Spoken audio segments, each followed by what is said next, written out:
Hello po, isang magandang araw po sa ating lahat and kumusta po kayo? Ako po si Ate Mel and sa lahat po ng mga nandito po ngayon. Anyway, sa mga Sagittarius po na gusto pong magpatawas, no, ito na po yung pang-8 series po natin. And ganun pa rin yung mechanics po natin. No? Isipin po niyo na dito po kayo sa akin, sa aking harapan. And andito po sa gilid ang aking altar, no? And sa ngayon po may nilikom po akong bagong dasal na gusto kong i-introduce po sa inyo. Ito po yung dasal po mula po sa iba't ibang verso ng Biblia po natin, and yung iba po is galing po sa Salmo. Ang iba naman po is derived po sa iba't ibang klase po ng pangontra, or sabihin po natin na dasal panangga po, no. And sa ngayon, pag-isahin po natin to, ginawa ko po siyang Tagalog para kahit po, no, madali po nating maintindihan, no. Okay po, sa mga tao na gusto magpatawas, Sagittarius po, mula 11:22 hanggang December 21 para po sa inyo ang reading na to, or tawas na to. Let us begin. Iniibig ko ang aking Diyos, Diyos ng mga Diyos, Panginoon ng lahat ng Panginoon, may gawa ng lahat, makita at makita, ng buong puso, buong pag-iisip at ng buong kaluluwa. Bigkis ko ang kabutihan ni Hesukristo, takip sa dibdib ang baluti ng pagkamatuwid, taglay ko ang kalasag ng pananalig, kay Kristo bilang panangga at pamatay sa lahat ng nagbibiyab na palaso ng masasama. Si Yahweh ay batong di matitibag, matibay kong muog at tagapagligtas. Ang Diyos ay sa akin nag-iingat, tagapagtanggol ko at aking kalasag. Ako'y kaawaan o mahal kong Diyos sang-ayon sa iyong kagandahang loob. Mga kasalanan ko'y iyong pawiin, ayon din sa iyong pag-ibig sa akin. Sa lahat ng masasama, O Diyos ko, ako'y ipaglaban sa kuko ng mga mababagsik. Huwag mo akong pabayaan, ikaw o aking kaluluwa. Ang Diyos ay purihin at huwag mong limutin ang kanyang kabutihan. Sa ngalan ng Ama, ng Anak at ng Espiritu Santo. Amen. O Nomine Patri et Filii Espiritu Santo. Amen. And guys, no, Sagittarius po, kumusta po kayo? Nasa pang-8 series na po natin to, no. And remind ko lang po sa inyo guys na gabay lang po to, no. Huwag niyo po masyadong seryosohin. And kuminsan po talaga pong pumapasok po yung natin, yung nararamdaman po natin, no. Pero wag po kayong magpapadala po ng takot, wag po kayong magpapadala po ng sobrang pag-aalala. Lahat po ng sakit po ay pwede pong gamutin po natin, and wag po kayong mag-aalala sa kung saan pwede kayong kumuha sa akin ng gamot. Kung hindi pa nyo kayang kumuha ng panangga, okay lang po. Pero yung gamot kasi, ang shipping po natin, malulugi po kayo kung isang piraso lang po ang kukunin nyo. Kasi mas mahal po yung shipping kaysa sa isang piraso po ng ating gamot, no. So, at least kumuha kayo 5, no. Masasabi ko niya na kung mainom po nyo lahat is magiging okay po pakiramdam nyo. Let's begin, Sagittarius, November 22 to December 21. Okay na po kayo guys, no. Sa ngayon po may travel kayo, ang iba naman po is like may salo-salo, magkasama-sama ulit, no. Siguro dahil po ngayong okasyon po na magkasama-sama tayo, uuwi tayo sa ating probinsya kung saan po tayo boboto, no. Ikaw guys, no, parang Sagittarius, tinatry mo po talaga na magkaroon ka po ng kasaganaan sa pamamagitan po ng mga elemento. Okay ang card nyo, no, sa lahat po ng Sagittarius ngayon. Kahit sabihin po natin na minsan nag-inflame or parang pakiramdam ninyo sa likod ninyo is like parang siya, yung parang mainit siya or nag-aapoy, or sabihin po natin may lagnat po, or yung spinal column po ninyo, no, baka po kulang lang po kayo sa tubig. And dito may ang mga bata, so nasa probinsya or sa ibang lugar po, no, parang sa lahat po naman nandito ngayon, kung sakasakali man po na wala kayo sa ating bahay, no, mag-ingat-ingat po kayo, wag po kayong basta-basta po makikisalamuha sa iba't ibang klase po ng tao, lalo na po hindi pa ninyo kilala, no. Medyo napasobra yata yung pagkain mo ng matatamis, no, kasi nag-inflame ulit po ang UTI nyo, pero ito po dahil po sa mga matatamis na intake, baka sobra pong kanin, isa din po sa nakapagpataas po ng ating sugar. Itong dito nyo, masakit po yung balakang, likod hanggang paa. And medyo mataas po ang dugo nyo, no, ang cholesterol niyo medyo mataas po siya. Well, okay po, parang nakatagpo na kayo ng magagamot, you are happy, and or nagpapadoktor na kayo, makita ko dito na parang okay kayo, no? Magkasama-sama kayo buong pamilya. At dito naman, kung minsan sumasakit ulo nyo, itong dito lalo na po kapag nagagalit kayo, lalo pong tumataas po yung cholesterol natin, no? Kaya pag nagagalit kayo, lagi po yung tanungin, bakit kaya ako nagagalit? Ano kayang dahilan? No? And huwag po nating sisihin yung ibang tao, kahit ano man po yung ginagawa nila, yung reaction po natin ang bantayan nyo. Hindi yan maiwasan, tao lang tayo, no? At least po kahit paano po, ma-aware lang po kayo ba na sometimes yung sakit po natin is galing po sa ating emotion, no? Sa ating damdamin.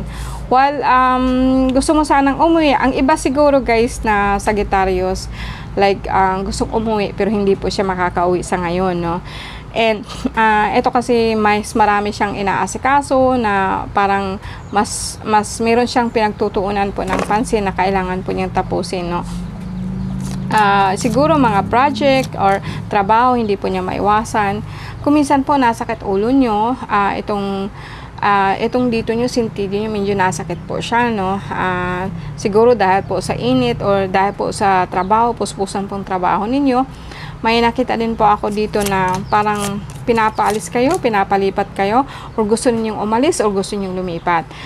Pwedeng dahil po yung balakang niyo talaga, lower back po, masakit po, no?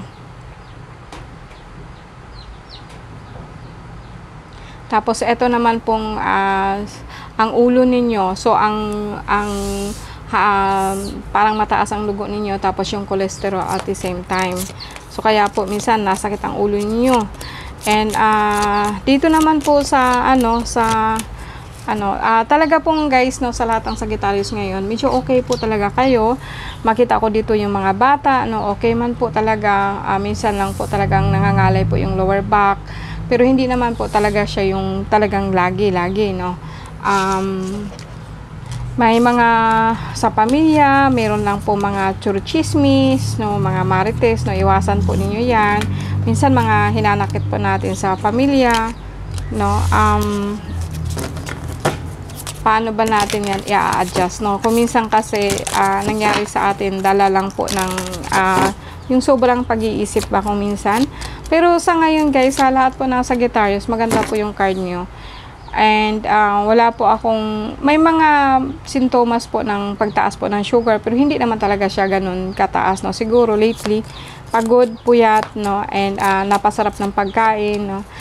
Minsan po may sakit sa sikmura, yung parang nabalis kayo, no, and pwede kayong uminom po ng bayabas, and bayabas po na mga dahon, talbos, ibabad po ito sa tubig.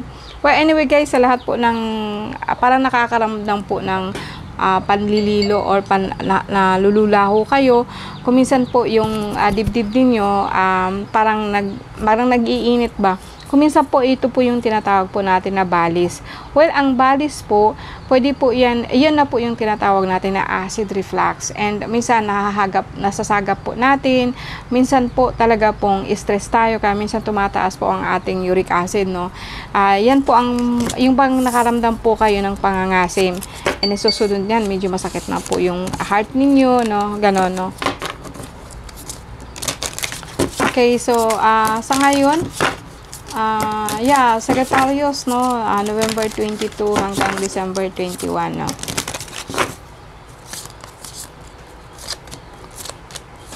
Talaga pong guys, no, talaga pong para sa akin ay okay ho kayo, no. Medyo ang love life ninyo stagnant pa, pero sa ngayon po is okay naman talaga siya. Sa lahat ng Sagittarius ngayon, okay po kayo. Mga here and there, problema sa pera, walang pera, minsan nalulungkot, pero kinabukasan meron na naman, no. Itong mga damdamin na to, hindi naman talaga po siya yung nagpo-prolong, no. So, sa akin guys, siguro ngayong weekend, no, at least kahit pa paano, be happy, no. Mamimili po tayo ng ating leader sa lokal and national. Pero sa akin, piliin natin yung may integridad. Alam kong wala pong wala po tayong magagawa sa mga politiko po natin, kuminsan po talaga tayo, I think it's better to mind your own thing.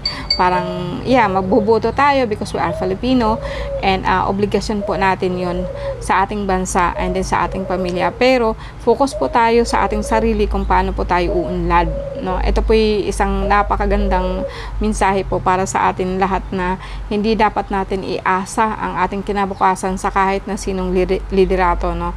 And, andyan na rin yung dapat po talaga tayo mga Filipino is magpupursige kasi alam ko naman po na malakas po talaga tayo, no. Anyway, sa Sagittarius kasi okay naman ho ang sakit nyo.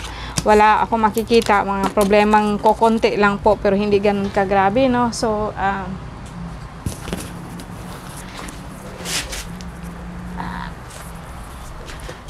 bigyan ko kayo ng freebies, no? Tingnan natin, gamit po ako ng Lenormand kung ano po ang kapalaran ninyo.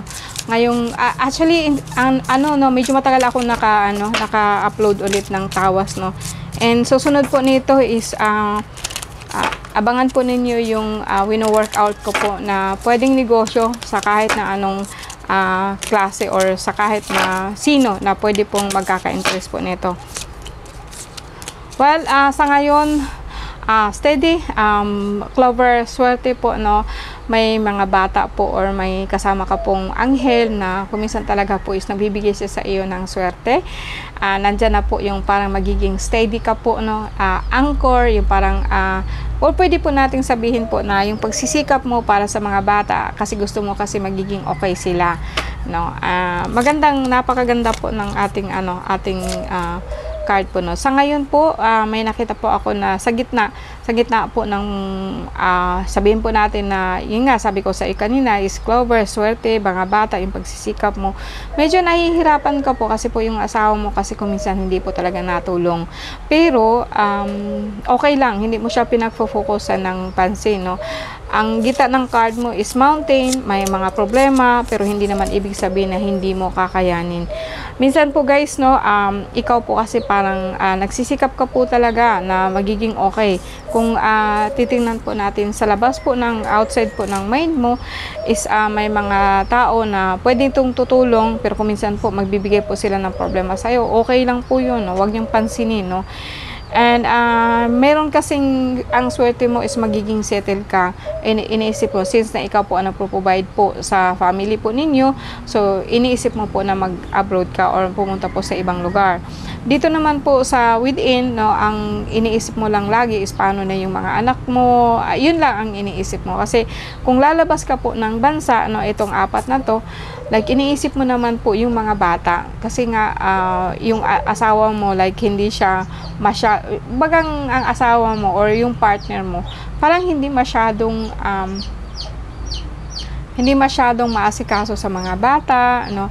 O sabihin po natin na nahihirapan ka po, saan mo iiwan yung mga bata. Ito lang po talaga ang iniisip mo, yung mga bata mo sa ngayon. Kung sakasakali po mag-abroad ka, no? Ito naman, kung ikaw naman po lalaki, no, ingatan mo po ang lagusan po ng ihi mo. So, inom-inom ka po maraming tubig. And then, kung minsan po talaga is like, uminom ka ng buko kasi may tama ho kayo sa prostate. Pero, hindi naman siya grabe, no? Parang minor lang po. Baka lang po lately is like nasobrahan po tayo ng kain po ng mga street foods, no? Iwasan po natin yun, no? So, sa akin guys, concentrate on finding ways po na kung paano po tayo uunlad, no? Hindi naman ibig sabihin na kung hindi ka makapag-abroad, sa akin nga po is mas okay sa akin yung nandito tayo kahit nahihirapan kasi kasama po natin yung mga anak natin or yung pamilya po natin. And mahirap mawalay sa pamilya, no? Kung nakapagsimula ka na po kasing umalis, mahirap na po baguhin yan ulit. So that's it guys, no? Sa lahat po ng Sagittarius, medyo okay po card nyo. Hindi po kayo ganun masyado ka-stress ngayon, no? So let's see sa inyo po, no? Mga tao po na parang see you soon. Meron akong ibibigay o introduce po sa inyo na iba-ibang klase po ng negosyo or mga pampaswerte po natin. Tatalakayin po natin yung iba't ibang klase po ng pamamaraan kung paano po tayong maka-align po sa spiritual pagdating po sa abundance. Alright guys, maraming salamat po sa inyo and magandang gabi po sa lahat or magandang araw po sa lahat.